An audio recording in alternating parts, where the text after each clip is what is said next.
Finley the fish who wanted to see the sky. In the deep blue waters of Coral Cove, there lived a small orange fish named Finley.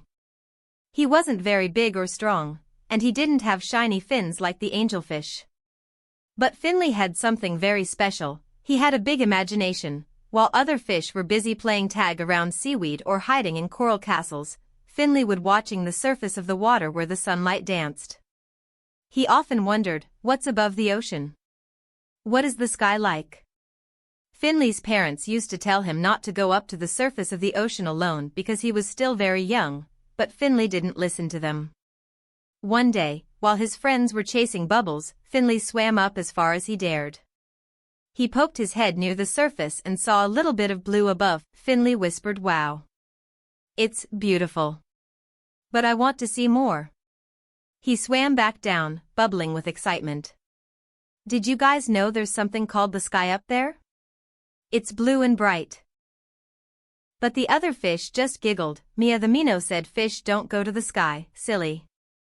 Toby the tetra added, "Yeah, we belong under the sea." Old Crab Claws from behind a rock sighed, "You're dreaming too much, Finley." But Finley didn't stop dreaming. One morning, Finley told his parents he was going out to play and left home. As Finley swam near the surface again, a large shadow flew over the water.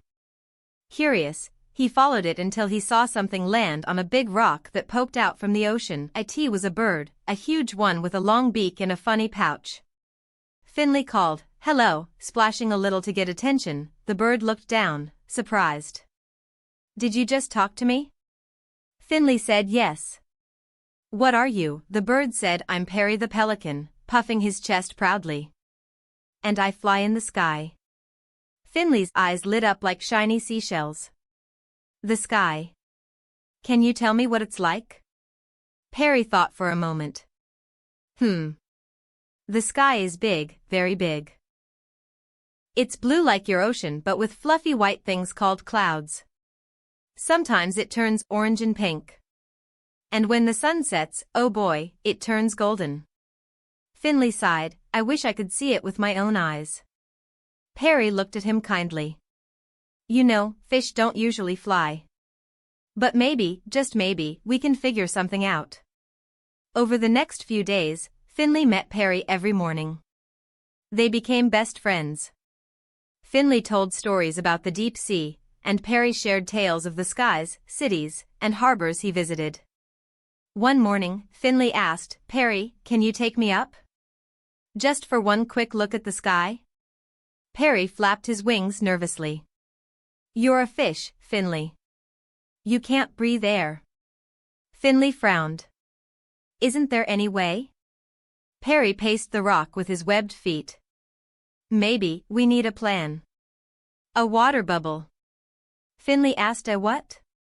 "We can ask the human boy who comes to feed me.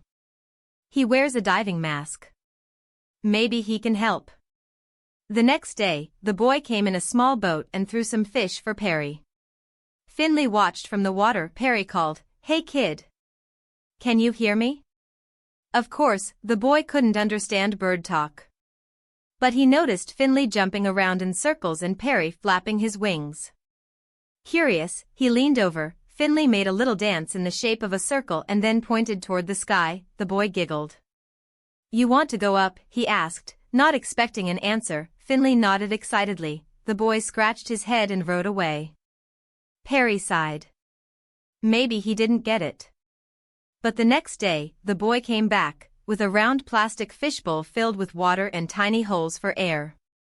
He gently lowered it into the sea. Perry flapped his wings with excitement. "That's it. Finley, get in." Finley swam into the bowl, and the boy carefully lifted it out and Perry held the net tightly in his claws. Perry groaned, "You're a little heavy, buddy, but I'll manage." He rose higher and higher, past the waves, over the cliffs, above the trees. Finley looked around in awe. The sky was everywhere, blue and endless. Fluffy clouds drifted like cotton candy. The sun was so bright and close, Finley blinked a lot. He saw birds flying together, kids flying kites, and mountains far away. Tears of joy filled his little fish eyes. "It's more beautiful than I ever imagined." Perry smiled mid-flight. You made it, Finley. You're the first fish to see the sky. They soared over beaches and forests, and even spotted a rainbow. Finley squealed, it's like swimming in the air. Suddenly, dark clouds began to gather. A storm was coming. Perry shouted, oh no, we need to land. But the wind was too strong. Crack. Lightning flashed. Boom. Thunder roared. The bowl shook. Water splashed. Finley felt scared. Perry yelled, I'm slipping. The net was tearing. Just then, a big gust of wind threw them sideways. The bowl tumbled out of Perry's grip, spinning through the air. Finley screamed, Perry. But splash. The bowl landed safely in a shallow lagoon near the shore. The water cushioned the fall, and Finley was okay. Perry glided down beside him, wet but safe. Are you all right? Finley nodded, shivering. That was scary. But worth it.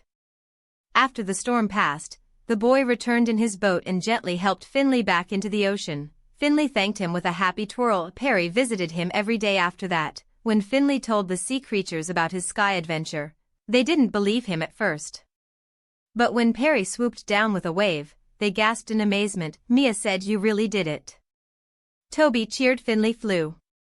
Finley became a little hero in Coral Cove. Not because he had wings, but because he had courage. Inspired by his adventure, Finley started a little school under the sea. He called it Sky School, where he taught young fish about clouds, sunrises, birds, and even drew the shapes of stars using glowing jellyfish. Sometimes Perry would visit and show them real feathers or sing bird songs. The fish loved learning. Finley would say, even if we can't live in the sky, we can still dream about it. Years passed. Finley grew wiser and bigger, but he never stopped looking up. Every evening, he floated near the surface, watching the colors change in the sky. He knew that dreams were not just for sleeping, they were for chasing, and whenever someone said, fish can't fly, Finley would smile and whisper, but we can soar, in our hearts.